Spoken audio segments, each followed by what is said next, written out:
All right, ladies and gentlemen, we're going to go ahead and dive into Unit 4.1, which is solving absolute value equations. But before we're going to do that, we're going to look at our warm-up for today and again recall the meaning of absolute value. Absolute value is the distance from zero.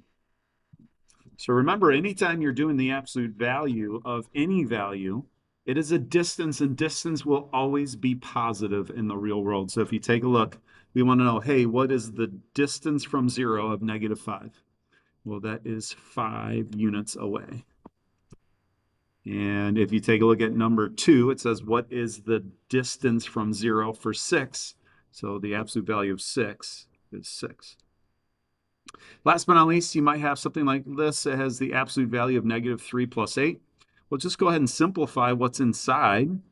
-3 plus 8 we know is 5, and then the absolute value of 5 is 5. All right, so ladies and gentlemen, that makes it very easy. We're going to use those ideas as we're working towards our goals today, which is evaluate expressions involving absolute values and then solving those equations using absolute values. Just for fun, just a reminder, absolute value in the TI-84 is in the math menu. So if you press math and you go over to number, ABS is the first one. So again, I'll take you again in the math menu, over to NUM, number 1, ABS. Absolute value of 5 is 5. And then if I do it again, the absolute value of -5 is 5. All right. So as we take a look, solving absolute value equations, it says here absolute value equations, again, is the distance from zero. The expression inside the absolute value bars can either be positive or negative, and therefore open sentences involving absolute values must be interpreted carefully. Each absolute value sentence is rewritten into 2 statements. So the absolute value of x is equal to n can be written like this. Either x equals n or x equals -n. All right. So again, we're going to apply that for number 1. So that's here, solve each equation and then check your solutions. I have the absolute value of x is 7. Well, if we break that out of the jail of the absolute values, we would say x is equal to 7 or x equals -7. And if you think about it, if you plug in the absolute value of 7 is 7, and then plug in -7, the absolute value of -7 is 7. So both of those work. If you want to write it like this, x equals plus or minus 7, that works as well. All right. Let's take a look at number 2. This reads the absolute value of k plus 6 is equal to 9. I want to rewrite that as k plus 6. The stuff on the inside is equal to 9. Or the stuff on the inside is equal to -9. So again, you're going to have 2 equations here. And the nice thing is when you solve these 2 equations, they're going to be exactly the same. You're going to subtract 6 over, and we're going to get 3. And we're going to solve this one exactly the same way. We're going to subtract 6 over. And this time we're going to get k equals -9 minus 6 we know is -15. So we're going to get those 2 solutions there. From time to time, my math lab might ask you to graph those on a number line. So how do you graph something like this? We have -15 here and we have 3 here. You can just do solid dots. That's our solutions. Eventually, we're going to do inequalities with these, so that'll be something we'll talk about in the next lesson. All right, ladies and gentlemen, we're ready to start the next one. Here we have the absolute value of x minus 8, and then plus 4 equals 3x. Anytime we solve absolute value equations, the first thing we need to do is isolate the absolute value. We want to get that by himself. So the first thing I'm going to do is I'm going to move this 4 over. So now I have the absolute value of x minus 8, and I get 3x minus 4. We're going to treat it just like the last one. We're going to rewrite this now as 2 separate equations. So x minus 8 is equal to 3x minus 4. Or the stuff on the inside, x minus 8, doesn't change. But now we're going to take a negative in front of that 3x minus 4. You see the difference? This is exactly the same, just like you see it. But now this one is the opposite, like we had negative 9 up here. Well, from here, we can distribute.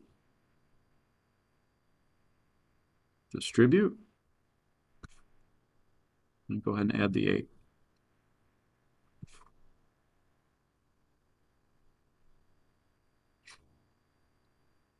So we get x equals negative 3x plus 12. And we're going to add the 3x over. And you can do that in any order. If you want to add the 3x first and go from there, that's fine. 3x plus x is 4x, and now we can divide. I'm running out of room, so I'm going to write it right here. I've got x is equal to what, 3? 12 divided by 4.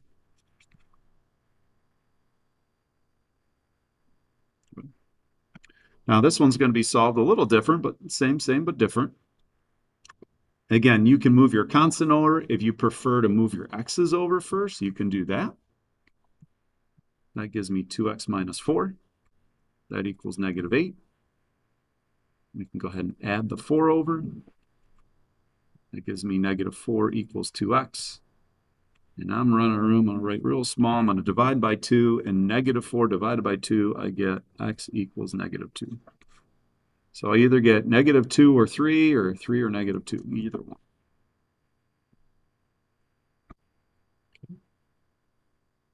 All right. I'm going to jump down to number 5.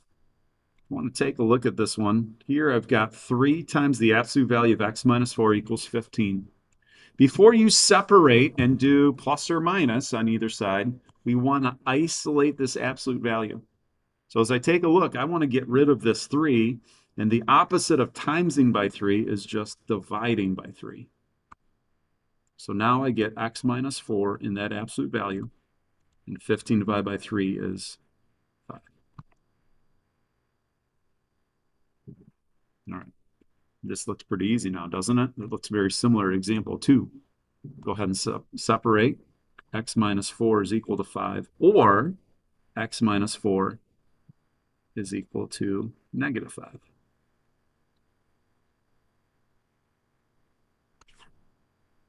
Now these we just add the 4 over. I get x equals 9. Or add the 4 over, and I get x equals negative 1. I get 2 solutions there. I always remember if I see these 2 bars, I'm going to get 2 solutions 99.9% of the time. Let's do number 4 now. So now that we've seen this one, let's do number 4. Again, this one's ready to go. If I take a look, I have this isolated, so now I can separate. 4k plus 6 equals 15, or 4k plus 6 equals negative 15. Go ahead and subtract the 6. This guy cancels. 15 minus 6 we know is 9. Over here, solving the exact same way. Negative 15 minus 6 is negative 21. And this one will divide by 4. This one will divide by 4. Look how easy that is. Just divide them, solve them exactly the same way. Over here, we'll just get 9/4. If you want to make that a decimal, that'd be like 2 1/4 or 2.25. You got to see what my math lab's willing to take, or negative 21/4. You can reduce on a quiz or test, please do so. Please do not reduce. Again, I would accept decimals if you want decimals. So if you want to change negative 21/4 to negative 5.25 or negative 5 and 1/4, you could do that. All right, the last one is a special one. Let's take a look. If I want to solve number 6, I've got to isolate this absolute value. The first thing I notice is I got a negative 5 times that absolute value. So the opposite of times we know is divide. Divide.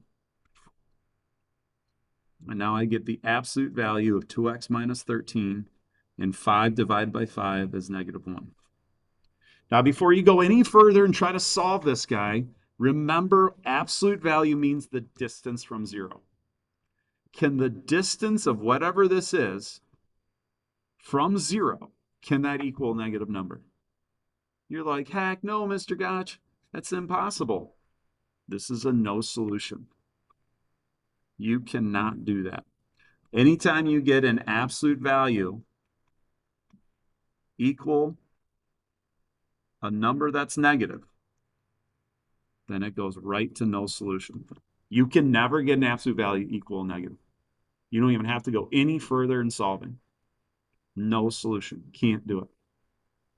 Ladies and gentlemen, that is it for today. I try to give you all the different scenarios that you might see with solving equations of absolute values. I'll be back the next day to help you guys out. You guys have a great day.